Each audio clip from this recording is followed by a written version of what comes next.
Well, the next thing I decided to tackle was the steering box. Here's one part of it. You've got a shaft with a worm gear on it. Get this right. Then you've got this gear that goes in, and there you can see the first problem. So basically that is all very, very tight. And having examined the parts, let me just see if I can get this out. I think what I've noticed is this particular worm gear isn't very well made. It doesn't, let me just pick up the gear, it doesn't sit in the gear that well. Just turn that around. So I think there's a couple of things there. One is it's not cut very well, and it's the lobes of the worm are probably too big anyway. The net impact of that is you can force it together, and I did do that earlier. Let me just get this right. So if I put that in there, I mean, I can kind of force it together, but well, perhaps I can't, to be honest. I thought I had managed to do that earlier, but basically it don't work. So I'm going to have to go away and have a big think about this and work out exactly how I'm going to resolve this issue.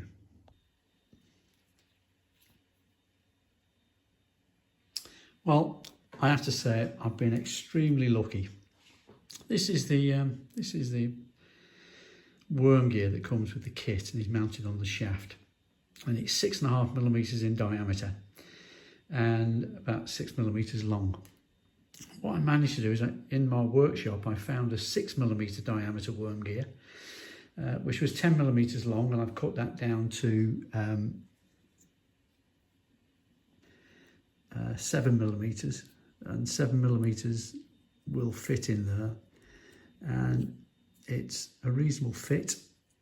Just get this in, and it does appear to work. So as you can see, its gear is turning. It's probably a little bit on the tight side, but relatively free.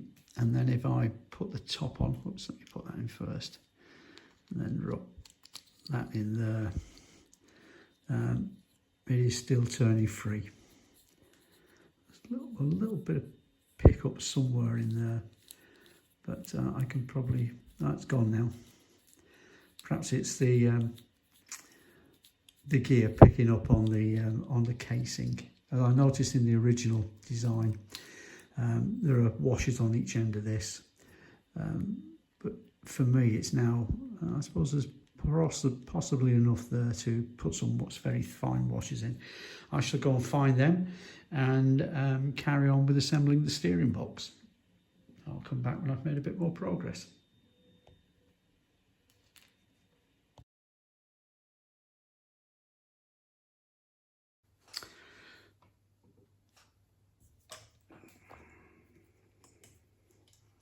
So I just test fitted the body onto the car, threading the steering wheel through this hole here, and basically I'm having difficulty because this hole doesn't seem to be in the right place, and there's not a lot of movement in that. The steering shaft appears to be jamming against the top. So one of the things I'm going to do is I'm going to cut that away, and I'll work out how to best support the steering wheel, probably using a piece of brass, once I've got this body to fit properly.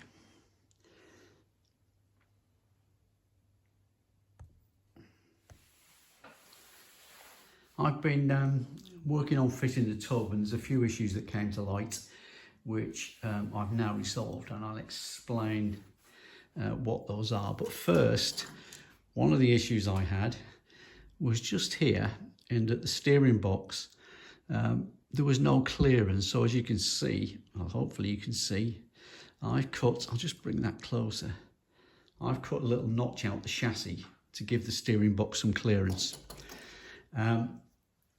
So that's resolve the steering issues. Apart from, what I found with the tub was there's normally a small curved cutout here, And in fact, that small curve cutout meant that I was having to push the steering way over to the right or the left in the car if you're looking at the front of the car. So what I've done is I've opened this up so it's now more of a slot, so I can get the steering column to go through it. And you'll recall earlier I said that the little bracket that was in here, the plastic bracket, was problematical in that it was kind of jamming the steering column between the bracket and this piece at the front. So what I've done is I've made a new bracket. It's slightly lower than the one that was here originally by about 2 millimeters, I guess, perhaps slightly less, and it's a much better fit for the tub. So I think I've resolved the issues with the steering now. The next thing I'm going to do is I'm going to fit the rear valance on the car, and also fit the boat fin, the rear end, which is for the petrol tank, which is a bit boat shaped. And I'll get back to you once I've done that. Oops, headlight's gone over. I think I'm going to have to glue these because that one doesn't seem, it seems to have come loose, and I don't really want to take it apart to adjust that headlight. Oh, I'll get back to that. Watch this space.